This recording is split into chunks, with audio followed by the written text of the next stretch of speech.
So thanks for being here this morning, and I'm going to be telling you about sparsifying generalized linear models. Feel free to stop me at any point during the talk and ask for questions. Otherwise, I might just go too fast.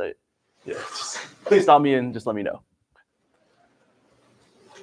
So to start, I'm going to define an abstract concept, which I'm going to call sparsification. In a sparsification problem, the setup is that we have a function f of x, which is the sum of functions f1x plus f2x all the way up to fm of x. Here, x is an input in Rn, so n dimensions. And let's think of all these functions as mapping Rn to R. It says R here, but you can think of it as like non-negative real numbers, basically. And of the functions, sum of m functions. And think of m as being much larger than n. So these functions might have a lot of repetitions or a lot of redundancy because the number of functions is much larger than the dimension that the input is in. Because we have possible redundancy between the functions, it's very natural to ask whether I can somehow reduce the number of functions in my sum while still preserving my sum up to a good approximation.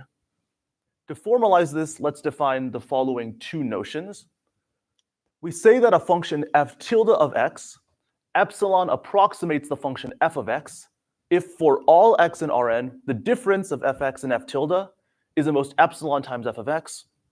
A different way of saying this that's equivalent is that f tilde of x is a 1 plus or minus epsilon approximation of f of x at every point. To capture this notion that we're really reducing the number of terms in my sum, we say that f tilde is s sparse with respect to my original sum f if there are coefficients c1 to cm at least 0, such that f tilde is the sum of ci times fi, where ci are constants here. So it's like a weighted sum of my original inputs fi. However, the total number of non-zero terms among c1 to cm is the most s. Then we call it s sparse. And a very successful outcome of trying to solve a sparsification problem is that s is at most n over epsilon squared times a polylogarithmic factor in n. So like you should think of this as like linear in n and then some epsilon dependence and then logarithmic factors. So this is a great outcome.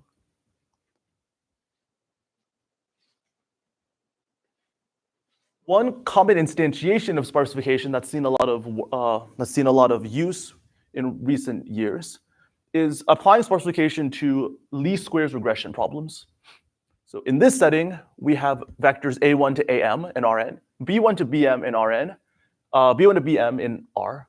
And we want to find a vector x where ai.x is approximately bi for all I. In the least squares regression problem, we can write this as trying to find an x that minimizes ax minus b 2 norms squared, where here A is the matrix whose rows are AI, and B is the vector whose entries are BI. So that's exactly the least squares regression problem. To cast this in the language of the previous slide, we have some function capital F of x, which is the sum of these functions, fi of x. So we want to minimize capital F of x, which is the sum of these squared functions. If we were to instantiate a sparsification on this problem, in other words, we're going to find some diagonal matrix S corresponding to some coefficient C, where this f tilde now is a sum of less of the terms. And if we're able to guarantee that f tilde approximates f, like this, then we're able to guarantee that for our sparsified problem, that the function value error, that the error between the original problem is off by most epsilon. So if we instead, so consider this the following type of strategy. We start with capital F of x. We somehow find a sparsifier f tilde x, where s is much sparser. Now only s terms instead of m terms. And then we instead solve least squares regression on this sparsified problem. Then we've attained a 1 plus epsilon approximate solution to the original problem, while only solving a problem with s terms instead of m terms. And s might be much less than m. Like s is maybe n over epsilon squared. So that's great. So overall, we've given a way to reduce a possibly dense problem to a sparse problem.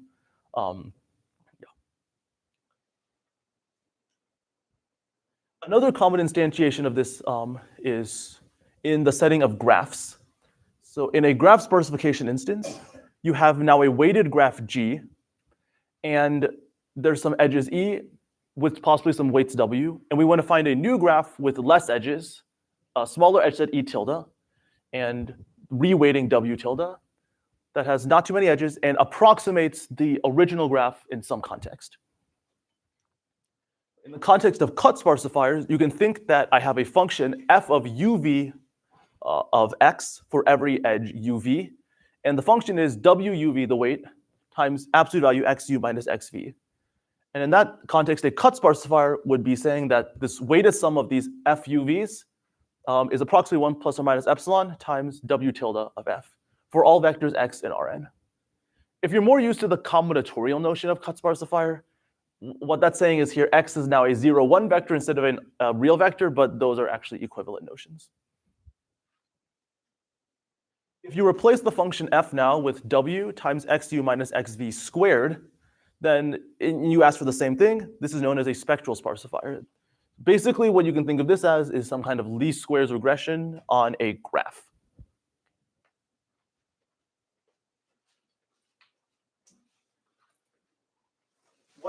So all these examples I've given so far, least squares regression and both graph instances, can actually be cast as something called a generalized linear model.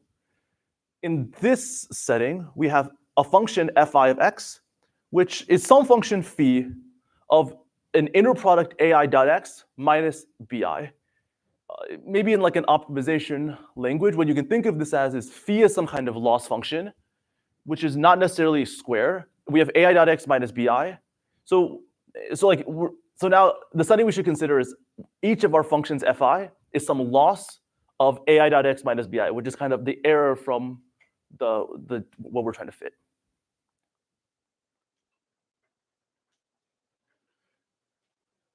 For sparsifying generalized linear models, which you can define completely analogously, the following results are known for what types of sparsities you're able to achieve depending on the function phi.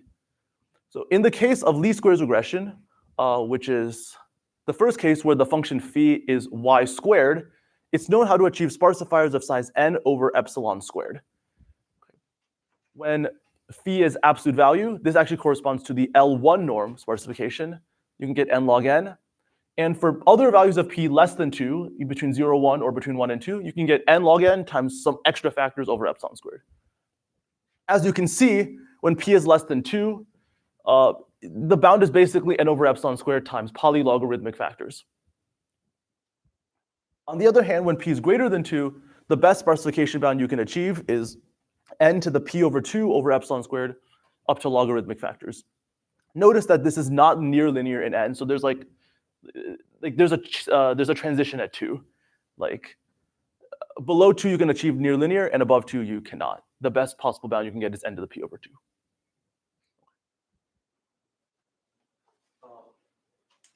Is something known, like can I take epsilon to be large, like much larger than 1, or like doesn't? If epsilon is much larger than 1,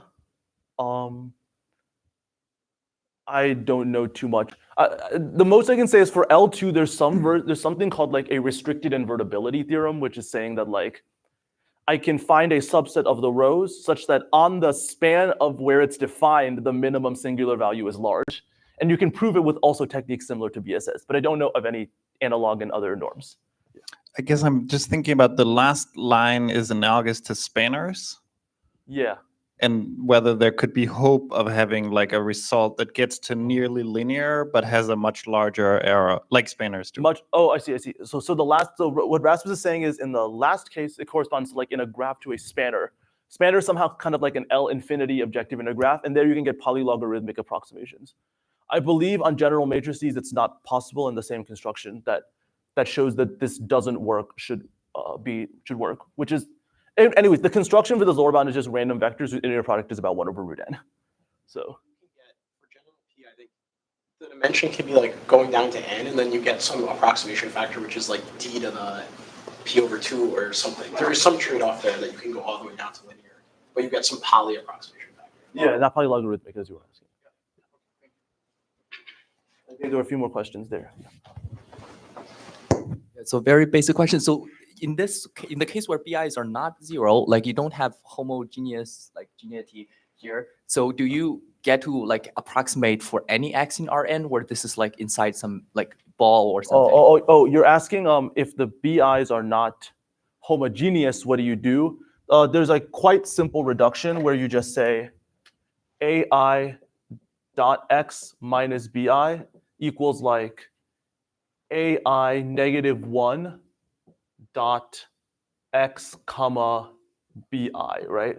So like the point is I can just lift to n plus 1 dimensions and Okay, so kind of anything. So basically you can assume homogeneous for free, right? yeah, because I can just lift to n plus 1 dimensions and just ask to sparsify everything there. And this is like a general n plus 1 dimensional vector. So like this is some n plus 1 dimensional vector, and this is like also. So yeah. Okay. BI being 0 or not is not too important in our setting. Yeah.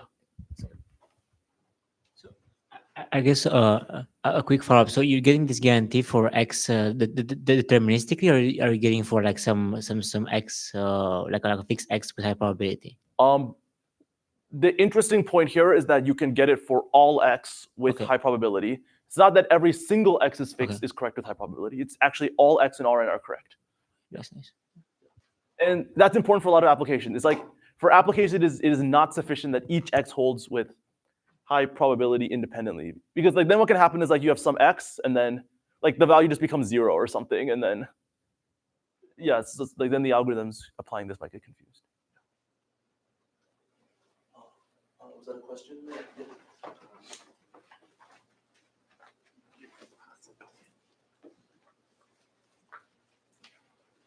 Do you know this S? Like, do you know which S should you choose, or this is just a theoretical that there exists some S?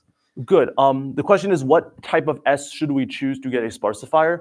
So these are theoretical upper bounds, but I claim that you cannot hope to get less than n in like any kind of generality. The reason is because like my original input has inputs in n dimensions, right? So like if I sparsely do less than n terms, then there's going to be some direction that I'm completely missing. And then in that case, then it just can't work. You need to kind of like, I need that the AI vectors in my functions are at least like spanning Rn or something. So you can't get under n. Okay, so like this is a theoretical bounds, not algorithmic bounds, right? Like sorry. Oh, you're asking algorithmically. You basically all these results are algorithmic. Okay. Yeah. Up to log factors at least. Yeah. Just yeah. maybe on the formula you want to swap the -1 and the BI behind you. Wait, why? It doesn't matter, I guess. If you wanted to hold for then all AI, where like you have a single query and you preserved everything for all, you don't want to be setting the BI in your X query vector based on the FI. You just want to set to -1 and then get the guarantee for everything. Are you saying to? Oh, you're saying to put the BI here? Yeah. And the No. Aaron's right. Aaron's right. Yeah. Yeah, Aaron's right. Yeah. So you wanted to put the BI here and the -1 here. Yeah. Yeah. Sorry, the hand gesture was just to swap it. That's what you meant by swap. Okay. So this is basically like type sparsification known for like pth powers. These are basically to all like tight up to log factors in a lot of generality. Now, as David was talking about yesterday, there are other classes of functions which you can ask, can you sparsify? So I think towards this, there's two motivations I'm going to talk about. The first is just understanding if I just have a sum of different loss functions, under what conditions on the functions can I say that they're sparsifiable down to, say, near linear size? And then I'll talk about the second motivation later, which is some application to optimization. So just towards the first, let's just try to understand what functions we can sparsify. So beyond LP norms, here's the following very natural functions. There's a function called the Huber loss, which for the purposes of this talk, you can think of as just approximately the min of the absolute value and the absolute value, or like the value squared. This function is called the Huber loss. And to draw a picture, the function is locally quadratic, but then it eventually has linear behavior. And the formal definition, it's a version of this that is differentiable everywhere, like continuously differentiable everywhere. And such a function exists, it's called the Huber loss. And you can ask, can you sparsify that? And more generally, you can define these gamma p functions, which are the min of the x to the pth power at x squared, where p is between 0 and 2. these results, Musco, Woodruff, and Yasuda showed that you can get sparsity something like n to the 1.17 over epsilon squared by using techniques that are quite specific to the structure of these functions. They're using that these functions do still look like LP norms, kind of like the min of LP norms. So it can kind of use different sparsification for LP norms between 1 and 2 to get some result for this. You can also look at this other function called the Tukey loss, which I'm going to define for now. And this function is locally quadratic, but then eventually it just becomes completely flat. And as mentioned yesterday in David's talk, you can get something like n squared for this function as a sparsity. However, for these functions, it's not clear why these bounds are like correct or whether you can do better. So for these functions, basically, eventually, I'm going to try to explain why these can be sparsified down to linear size. Is going to be what I'm going to say. However, not all functions that are reasonably nice are sparsifiable. We can consider the following function, which is, as written here, it's like some kind of symmetrized version of like a ReLU. It's like some threshold, but symmetrized. To draw it one more time, what this function is it's like 0 for a while, and then it starts contributing. And you can ask, if I have the sum of fi of ai dot x, where the functions look like this, then is that sparsifiable? And the answer is actually no. It requires exponential size. And you can show this via the following very nice construction. We're going to try to choose vectors a1 to am on the sphere in n-1 dimension, so all the absolute value 1, such that the spherical caps around them with dot product greater than 1, the correlation, these are disjoint. The reason I can pick exponentially many vectors like this is because for any fixed vector ai, the surface area, or like the volume of the number of points with the dot product greater than 0.1 with it, is exponentially small. So I can find a bunch of different points where these are all disjoint. And then I claim that you're not able to guarantee any sparsification in this instance. The reason is that, well, let's remember I have fi is the sum of fi of ai dot x. So I can choose an x that lies in exactly one of these caps, one of these balls, and does not touch any of the others.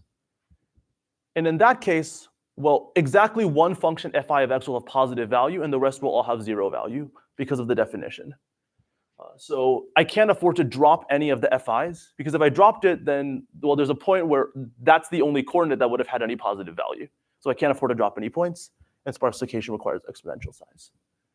So I think the point of this example was just to show that, well, what's the difference between these functions, and just in general, trying to understand, build more intuition for what kind of functions in one dimension that we can even hope to sparsify. Sorry, there's a silly question, I think. Why is it not 0 on that one and positive everywhere else? Like if the function is 0. If the function's 0 and you're 0. So the function is the max of 0 and absolute value y minus 0.1. So the point is that I'm going to pick a point x around ai here. So the dot product with ai is going to be bigger than 0.1. The dot product with anything other than ai is going to be less than 0.1. So this quantity is going to be 0. Yeah. And then the rest, and then that one thing is going to be positive. Thanks. Sorry. Yeah. And this example is actually quite flexible. It shows that a lot of different things are not sparsifiable. Like other things this example shows are not sparsifiable with slightly different versions of this construction. You can imagine a function where if x is negative, it's like absolute value. And if it's positive, it grows quadratically. And this example also shows that things like this don't work with some small changes. Okay. So that's one motivation for just trying to understand sparsification. It's like, what can we actually sparsify? Another motivation from the optimization angle is algorithms for LP norm regression. So recall it, like the LP norm regression problem is to minimize ax minus b p norm to the power p, and I'll let p be between 1 and 2. Okay. Recall the discussion on p equals 2 earlier, which is least squares, which is I have ax minus, and then what I had said is that if I want to solve least squares regression, which is ax minus b 2 norm squared, I sparsify with s to find something with difference about epsilon. So I have a 1 plus or minus epsilon quality solution, and the sparsity is at most n over epsilon squared. Right. So naively, this seems to suggest that if I want a 1 plus minus epsilon approximate solution to L2 norm regression, that the runtime I would need depends on something like epsilon to the minus 2. I sparsify down to this many rows, n over epsilon squared, and I get a 1 plus minus epsilon approximation. So that's kind of the naive version. So I guess I would call this like a low accuracy algorithm because to make epsilon very small, my running time goes up polynomially in epsilon, right? So it turns out that there's actually like a million ways to do better than this. And I'm just going to give one version of the argument in like my notation for these slides because it generalizes a little better to LP norm regression. So instead of just arguing that the sparsification gives a 1 plus or minus epsilon approximate solution as is, let's consider the following. Imagine that when we're running an algorithm to solve this problem, we're at some point x0, and our goal is to take a step delta. We're going to go from x0 to x0 plus delta to try to decrease this L2 norm error, right? So let's compute how much I improve, what the difference is. If I compute what the difference is, then this is exactly g dot delta, where g is the gradient of the L2 regression instance at x0, plus a times delta 2 norm squared. Where, yeah, once again, g is the gradient, right? So now, minimizing this left-hand side, that's exactly solving the L2 regression problem. So that's equivalent to minimizing the right-hand side, right? Now notice that if I was to minimize the right-hand side to a factor of 2 approximation, then I actually reduce my function error, like my distance from the minimum error, by 1/2. So it suffices to minimize the right-hand side to a factor of 2. Well, now, yeah, that's what I mean. When I mean minimizing the function error, the difference between the original error and x star went down by a factor of 1/2 when I moved by delta. Now we're actually in a great space to apply sparsification. We're just going to sparsify A down to SA delta, except we're OK now with a factor 2 approximation. This is like epsilon is a half, like a very large epsilon. And now now it suffices to have the sparsity be O tilde n with no epsilon dependence, right? Because this procedure allows us to reduce the error by 1/2, then we just repeat this log 1 over epsilon times to get a 1 plus epsilon approximate solution. So we've turned kind of a low accuracy algorithm into a high accuracy algorithm by just doing this. Instead of sparsifying just A and arguing that way, we take the difference, and then we sparsify that and argue that it helps us decrease our function error by a constant factor. And we get a log 1 over epsilon dependence instead of a polynomial epsilon. Yes? Change the nature of the function a little bit, the one that you're minimizing. So it seems the one thing you did was to change the nature of the function that you're minimizing a little bit. Is it true that any, say, good algorithm for minimizing ax minus b that I might use off the shelf would also apply to the function that you have? On the right-hand side? Yeah, exactly. Oh, good. It's like otherwise, I think that would be an advantage of the reduction that you first gave. The answer is basically that these end up being basically completely equivalent problems, the left-hand side and the right-hand side. Even from the point of view of, say, practice of software packages. I think I don't know too much, but basically, yeah. Oh, okay. I don't see a difference. I'm a little slow in understanding this. So you can use like a constant, like 2 approximation for this A times delta versus SA times delta. Yeah. Why does this imply that you could also get this 1/2 like in comparison to x star? Oh, good. Okay. So if I was to minimize the right-hand side exactly, then what is the optimal value of the right-hand side? It's exactly when delta is x star minus x0, right? Right. Yes. Okay. So if I was to minimize this to a factor 2 approximation, then I'm going halfway towards the optimal value, which is halfway towards x star in terms of function value. Exactly. Yeah. Good question. So now you can instantiate this exact thing for the LP norm regression problem and see what happens. So here it was very nice that I started with an L2 instance. I took the second order expansion. It was another L2 instance. Unfortunately, the same thing doesn't happen for LP norm regression. But you can still instantiate this and see what happens.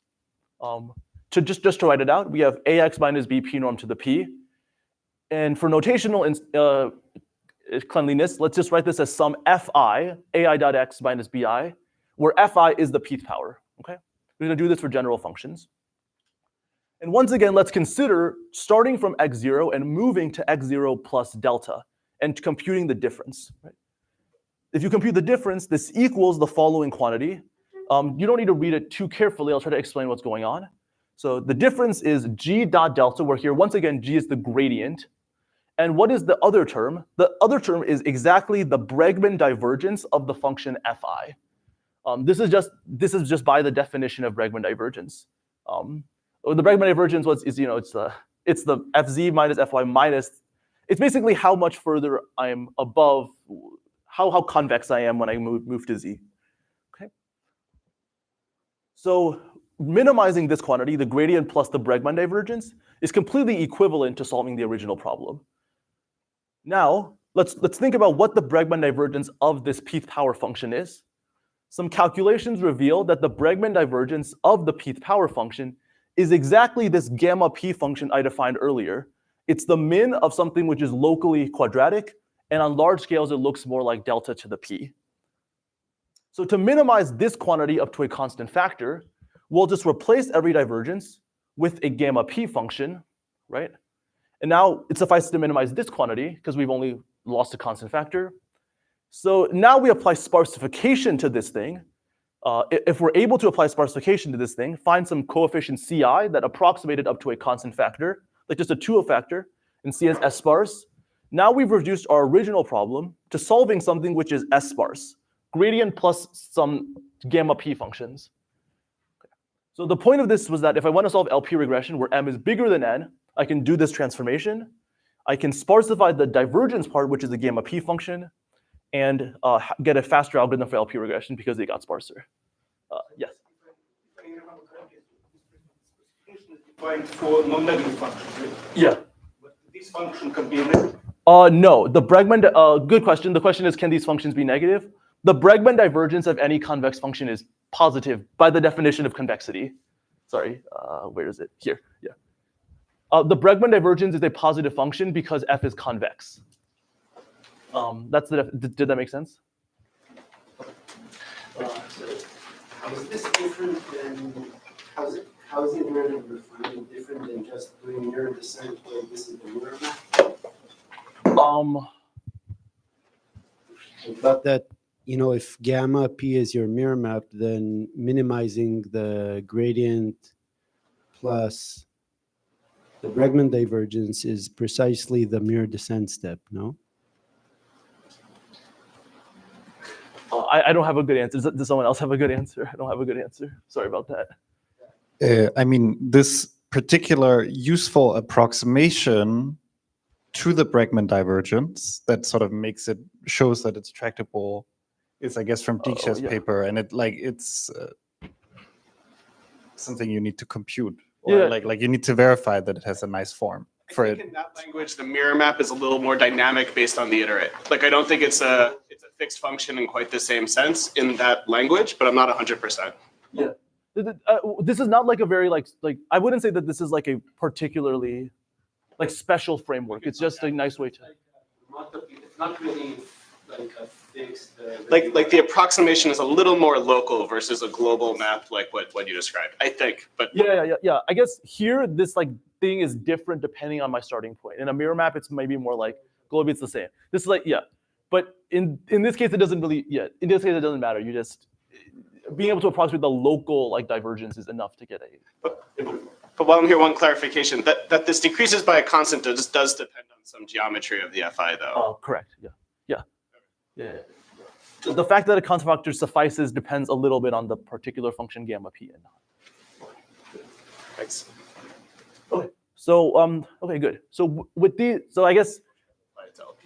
Okay, yeah. So in this, I guess the point of this was that if I'm able to give an algorithm to sparsify gamma functions, then I'm able to get a faster algorithm for LP regression. This is just another motivation for understanding what types of functions can I actually sparsify. Okay. At this point, I'm going to get to our main result, which is the following theorem on sparsifying generalized linear models. So under the following conditions on the functions fi, where here fi is hi squared. Okay, sorry, let me do it this way. So suppose that functions h1 to hm satisfy the following two properties. The first is that it satisfies some kind of approximate triangle inequality thing. Hiu minus hiv is at most hiu minus v. And the second is that the function hi is growing a little bit. Like if I scale up the input by lambda, then the function hi goes up a little bit.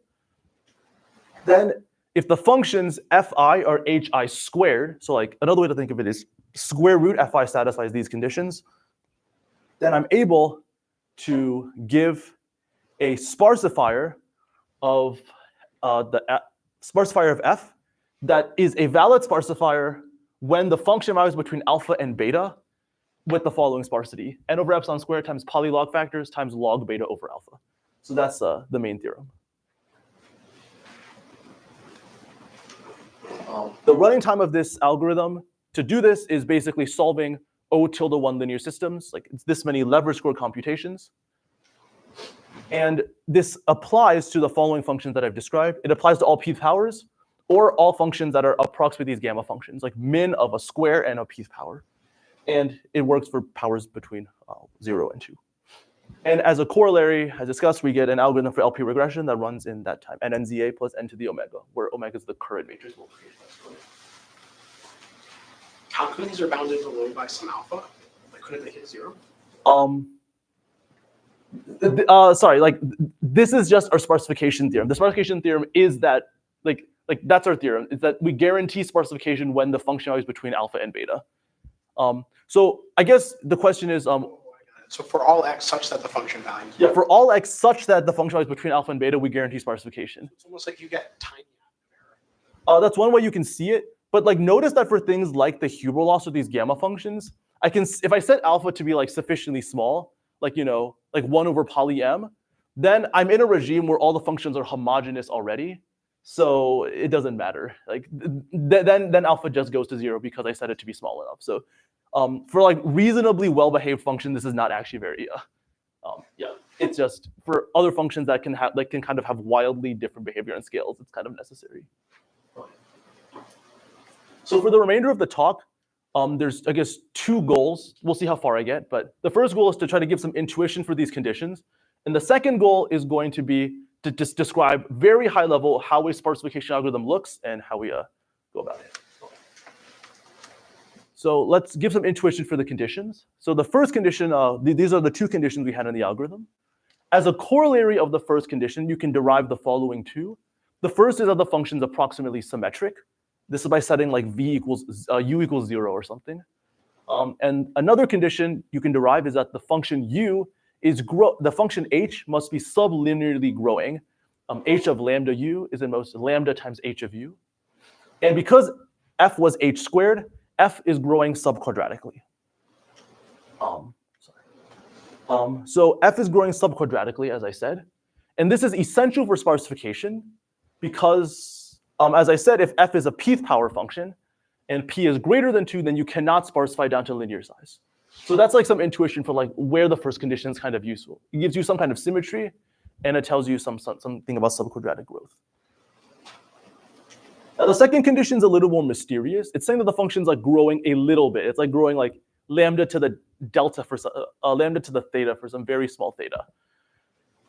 So notice that this condition actually prevents our results from being applied to this Tukey loss, which is quadratic and then completely flat. However, the second condition, like with some tricks, we can kind of get around it in some specific instances. So this Tukey loss is min of 1 and z squared. We can actually show sparsification for this down to size n to the 1 plus little of 1 over epsilon squared. The idea is to just like to smooth this function with z to the delta z squared and take delta very small. These are good enough approximations.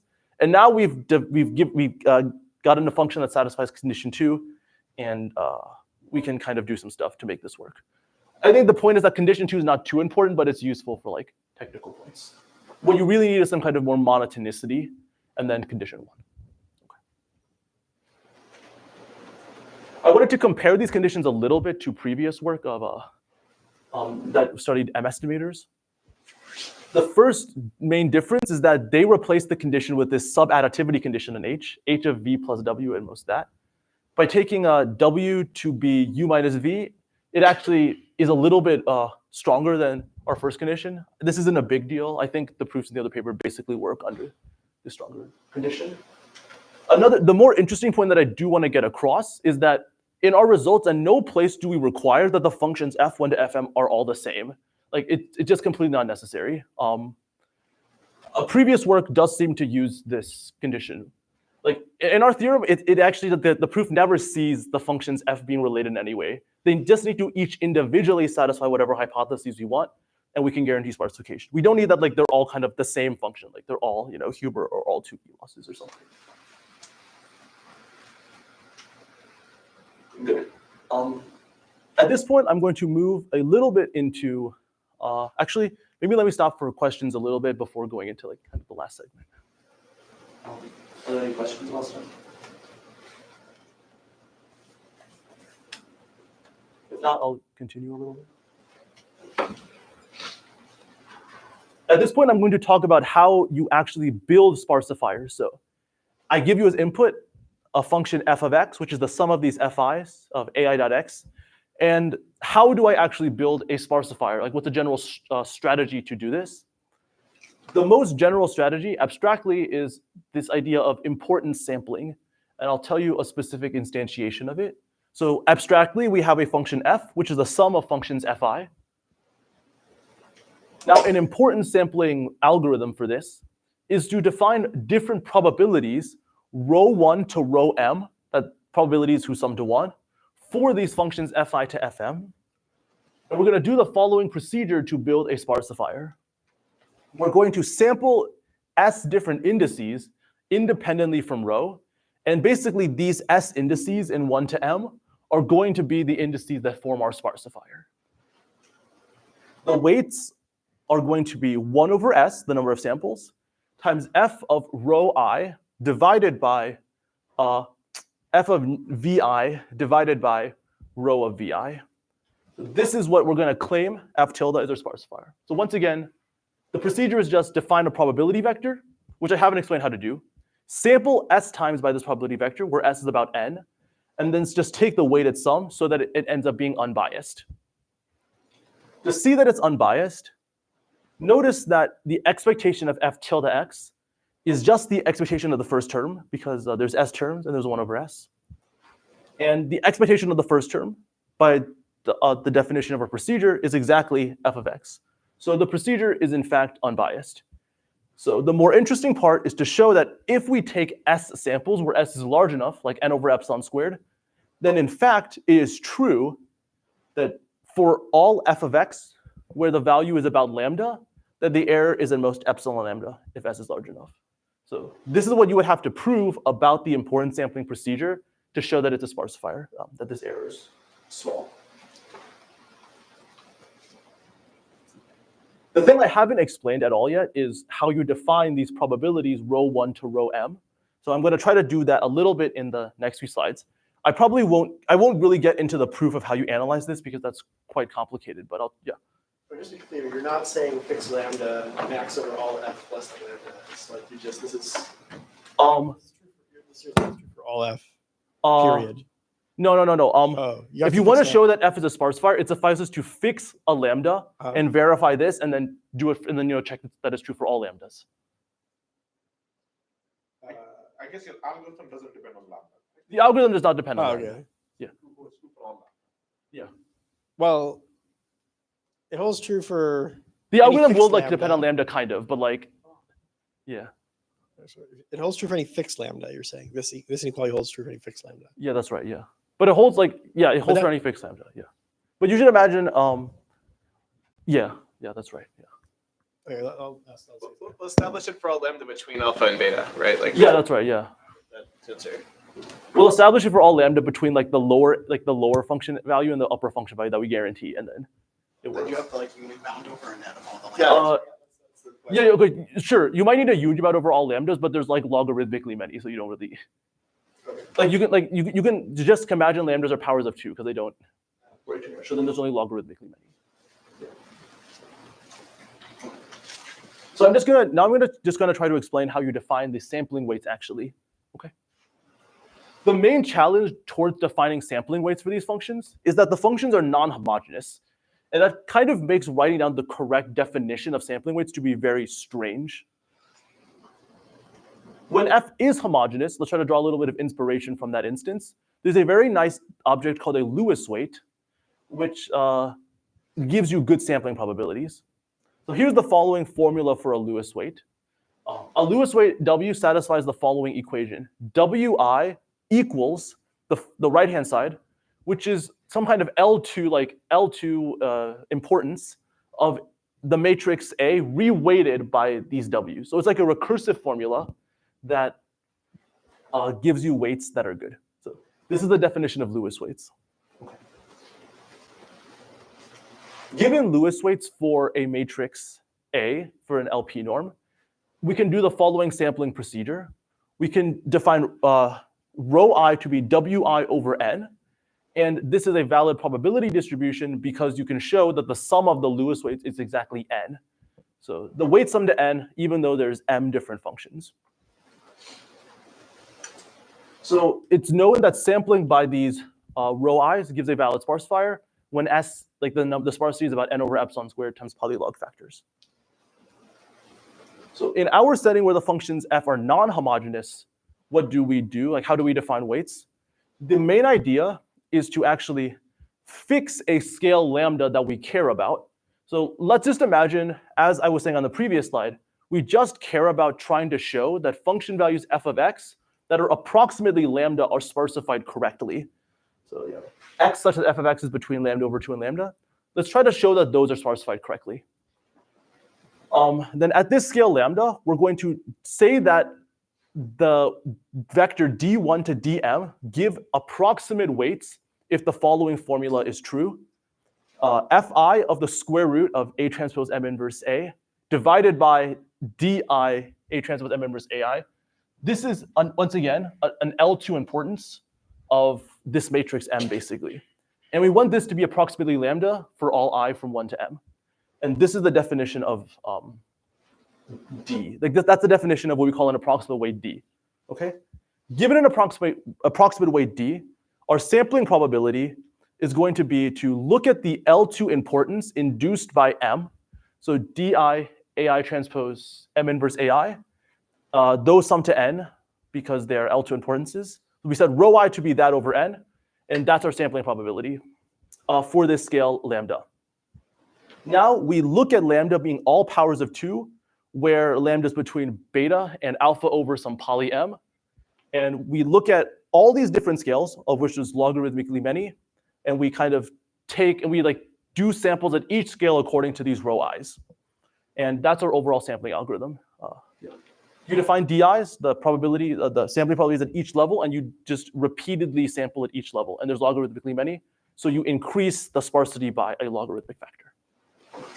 So that's the algorithm. Yes? Yeah, and these are commutative, right? These are transposers, right? All that other stuff. So these are just commutative. So these transposes are really just implying that this is commutative and not like non-commutative some operation, right? The question is about the transposes. So I guess there's two things. So on the right-hand side, di AI transpose, this is like di times a rank 1 matrix. And then the transpose here is AI transpose M inverse AI. That is a scalar. That's like an inner product with respect to the matrix M inverse, basically.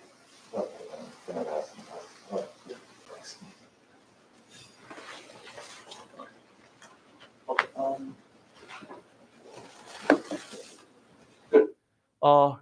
So while I'm not going to have a good chance to get into really what these weights are, you can show that these weights actually generalize LP Lewis weights. Like okay, actually, let me do this calculation. So I claim that these actually exactly are LP Lewis weights.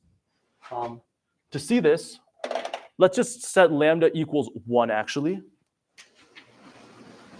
Set lambda equals 1. And Fi of z is z to the p, right? Then in the numerator, we're going to have AI transpose M inverse AI to the p over 2 divided by di AI transpose M inverse AI, right? And we want this to be 1.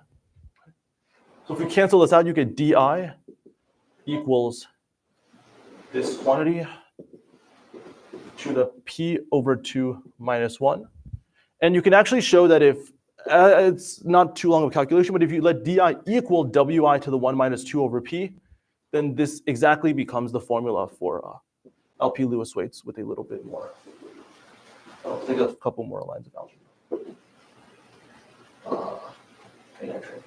So this formula does exactly generalize LP Lewis weights. And why I'm allowed to set lambda equals 1 there is exactly because of homogeneity. It turns out that if this function f is homogeneous, like it's a pth power, then for all levels of scale, the weights are exactly the same, up to scaling. Let me, just to wrap up, I'm going to try to explain why the weights actually exist. Like, I made a definition. I said we call these approximate weights if they satisfy this property. I haven't explained why these objects even exist at all. To show they exist, we use a idea from Cohen and Penn, which is we define some kind of contractive map, and this contractive map will show that the weights exist. To set this up, let's start with some guess at an approximate weight d, and we're going to define the following contractive map. Psi of d is going to be 1 over lambda times fi of basically the same formula, where now md is this sum of diagonal matrix, psi of d. And notice that d is an approximate weight is exactly equivalent to psi of d being approximately d. That's the exact definition of being an approximate weight. The idea of Cohen and Penn was to show that this contractive map, as I've defined, they did it for Lewis weights, but in our setting, the idea is to show that this map psi is contractive in the following sense, that if d and d prime are gamma approximations coordinate-wise to each other, then psi of d and psi of d prime are gamma to the c approximations, where c is a constant strictly less than 1. Given this, we can get an approximate weight in the following way. We start with just a weight d0, and let's say it's a gamma approximation to psi of d0, which is d1, right? Okay. Now, d1, now d1 is a gamma approximation. Now d2 is psi of d1, is gamma to the c approximation to d1 by using the lemma once. And applying the lemma t times, you deduce that d of t plus 1, which is psi of dt, is a gamma to the c to the t approximation to dt by doing the induction. So now psi of dt is gamma to the c to the t approximation to dt. And if you take t to infinity, then, well, c to the t goes to 0. So this becomes basically a constant or like a 1 approximation. So this is just a short proof that these weights actually exist. And you show this with the contractive map. Now, this proof is not too long, but I'm not going to do it here.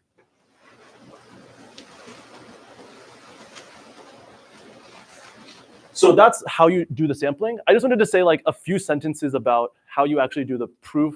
I'm not going to say too much. So remember that we want to show that the expectation over fx the most lambda of this difference is the most epsilon times lambda for all x under that. Remember that this is unbiased. So kind of the idea is that you want to show by union bounding over all of x and Rn that this quantity is true. Rn has exponentially many points, so you can do a naive union bound. So the idea is to, as standard, use chaining methods to do this proof. And the sampling weights, the mysterious formula I wrote down for how you define approximate weights was kind of exactly to make a chaining proof work. And the chaining proof critically uses this first condition that HIU minus HIV is equal to HIU minus. One more point that I want to make about making the chaining proof work is that we need a little bit more about these d vectors. That's important. So we actually need that d of lambda. So let d of lambda be at scale lambda. What are the approximate weights d? Our proof requires that d lambda and d lambda over 2 are like within a constant factor of each other, basically. This is essential for a chaining proof. And the way you can actually check that this condition is true is by using the contractive map. Like the contractive map, it says that kind of every level has a fixed point. So the fixed points at adjacent levels also end up being kind of close to each other. So yeah, in summary, we studied sparsifying generalized linear models, and we sparsified it down to n over epsilon squared terms. under some natural conditions, which I'm going to call auto-Lipschitz and lower growth. Auto-Lipschitz, it's the HI difference condition, and lower growth is the lambda to the theta condition. The way we did this is by defining an approximate weight at every level and scale, and by doing importance sampling by those. And to show the weights exist, we defined a contractive algorithm based on ideas from Cohen and Tang. And to make the proof work, we employed chaining methods. And it's important that the weights at different scales are related. And we call this a weight scheme. To wrap up, I just wanted to say a couple of future directions that might be interesting. The first is that our work mainly focuses on p less than 2. So you can ask the following generalization to p greater than 2. And I think the natural statement would be, if, once again, we start with this HIU minus HIV and most HIU minus V hypothesis, but instead of letting HI be the square root of Fi, we're going to let HI be Fi to the 1 over P. And you're going to say, if Fi satisfies that quantity, then can I guarantee sparsification down to n to the P over 2 over epsilon squared terms? And the reason our proof currently doesn't work for, let's say, large enough P is that our proof seems to require this weight schemes, like weights at approximate weights at different levels being related, and we don't know how to show this for, these exist for large P. Another natural direction would be we study these generalized linear models, which are one-dimensional functions, Fi of ai dot x. And you can ask whether, if I make the inputs a little higher dimensional, what I can say. So instead, now I have fx is the sum of f of ai times x, where ai is a matrix. Let's say a d by n matrix. In our what I talked about today, d would be 1. But you can ask if d is larger, then what can you show? And maybe, I guess the first starting point is what type of hypotheses would you even need on these functions to be sparsifiable? If they're homogeneous, there's been some work on that. But if they're not homogeneous, what do you even say? And maybe under the right hypotheses, can you get like a d times n bound, or maybe even an n bound? I don't really know of any natural lower bounds.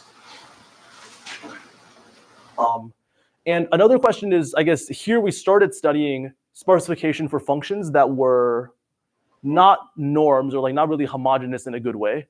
So can you really get sparsification for like other objectives that are not really homogeneous in a good way, like clustering objectives or things like that? I don't know too much about this, but I think it could be interesting, given that in this work we really started studying sparsification for functions that are not homogeneous at all. So that's all I had. Thanks.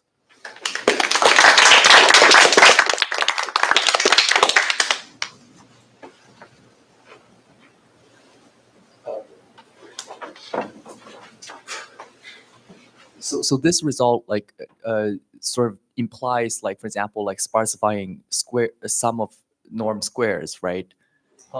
This result. Yes. Which one? The main result you showed. Like, no, it does not, because it's all one-dimensional. Sorry, like I thought you were like these HIs when P is 1, like these are the capture norms. And you're looking at the square of them. So it's HI of ai dot x squared equals Fi of ai dot x. The whole setting was with like inner products on the inside. I see. Okay. The whole setting is inner products on the inside. Yeah. So this is what I was trying to get at here is what if you don't have inner products on the inside and you have like possibly higher dimensional objects on the inside. Oh, I see. Okay, thanks.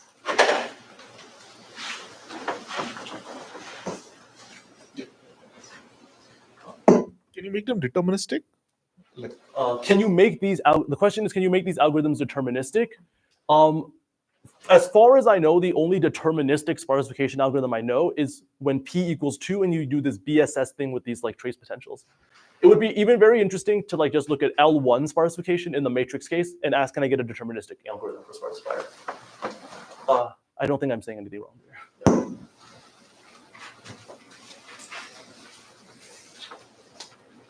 This is maybe like too vague to be useful, but do you have some intuition behind why these importance weights are always like at the core, there's like an L2 leverage score?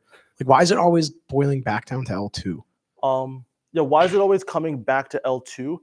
I have a couple different answers to that, I guess.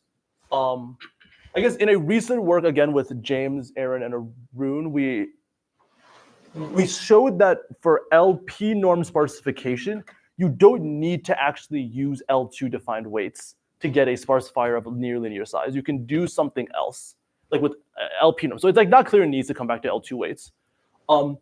I guess when it comes back to L2As in this setting, it's often because you need some kind of covering number bound.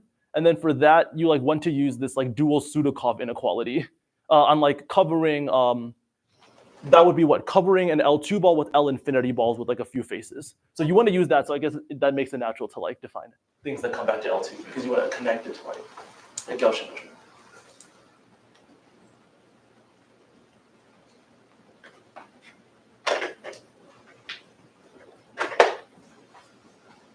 No more questions?